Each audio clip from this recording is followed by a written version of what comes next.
One of the biggest issues that plagued all of the phases of the writing process was the lack of really good conflict. There's tension. Cordelia gets left by her sister and tries to figure out why. I mean, that's technically conflict. But conflict is most obvious and intense when it's with another person, and there wasn't much of that, unfortunately. So we had to cheat it a little. As we talked about in the last movie, we would split up shots so that we could revisit things. We wanted the sickness to be a bigger deal, for example, but that's all the footage we had of it. So by splitting it up and putting the boy with the makeup in a couple different spots, it makes it feel like a more pressing issue. We also cheated by using Cordelia's voiceover to play up the conflict between the sisters. I was not a good student.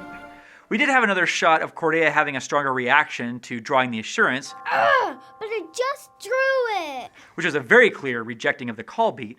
But some of my reviewers said that it didn't really fit with the tone for them, and I trust their objectivity over mine. But I still sometimes wonder if her arc would have been more powerful with that shot in there. It was one of the few times that Tayani and Cordelia were most conflicted other than the goodbye scene. In the earlier versions of the script, we called the demon by his name, Galhatan. We initially thought that he would be recognizable for the end sequence if by the time we got there, we had a name for this entity. Not giving him a name makes him a little less of a real figure.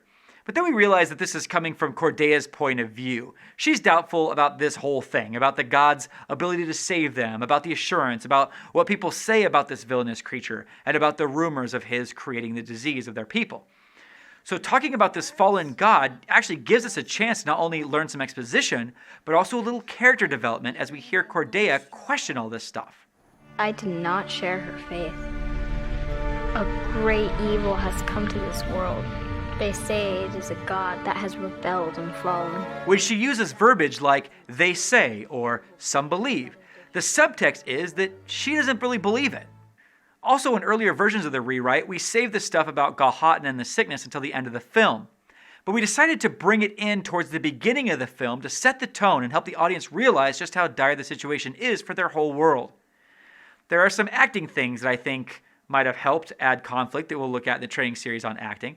But overall, even though the conflict wasn't as good as it could have been, it's better than it was after the rewrite. Next, we'll look at how to get the courage to throw away the best parts of your script.